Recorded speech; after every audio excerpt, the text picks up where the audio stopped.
If you believe the news and social media, especially last night, then apparently there's a coup d'etat going to happen within the Tory party tomorrow on Monday, where 11 members of her own cabinet are going to say to her, listen, you're not doing a very good job, you need to go. You're not delivering the Brexit that the people voted for. And when I mean the people, I mean the 17.4 million who voted for Brexit, not the so-called People's March with 10 million people in London and counting. I don't know, that was pathetic. That was like watching a massive gathering of boy band fans following One Direction in London or something. That was pathetic. Anyway, it's a very British coup. It's non-militaristic, as you'd expect. They're going to go up to her, they're going to say, listen, you're not doing a good job, we want you out. And she isn't doing a good job at all. She isn't delivering the Brexit that I voted for. And the 17.4 million people voted for, I'm quite sure. And she just doesn't have the common sense or the decorum to leave and see where she's going wrong. She has to be told. Anyway, who would we have to replace her? David Lidington? I don't think so. He was a Remainer.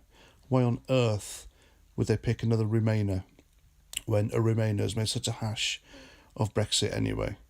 I wouldn't. Anyway, he's my MP and he's crap. Boris Johnson? I like Boris. The left despise Boris, and that makes me like him even more. But what's wrong with him? He's just too prone to gaffes. He cocks up every now and again, and that's not good to being Prime Minister, especially a British one. Jacob Rees-Mogg?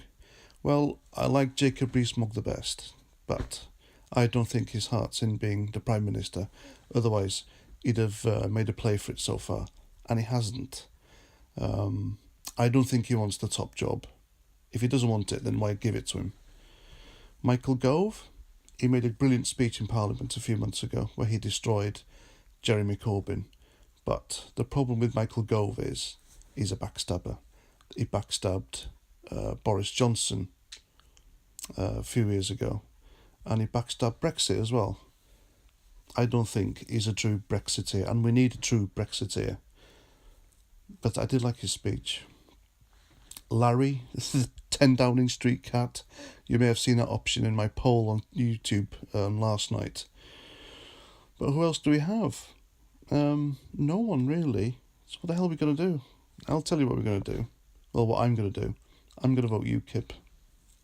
I know they won't get into government, but these people need our support.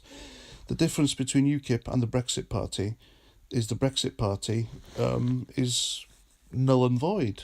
We're going to have Brexit. It's going to happen. And they're also a one policy party. And that's it, Brexit, and that's it. Whereas UKIP have many policies, and I quite like Gerard Batten.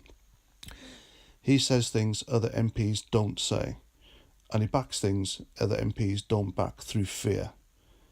He's got a big pair of bollocks on him, and I like him when he goes on telly. He states facts, and he speaks his mind.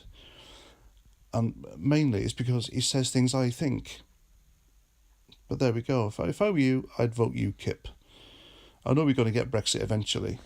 But, I mean, Conservatives, Labour, Lib Dems, they're all shite. To be quite honest with you. They're rubbish.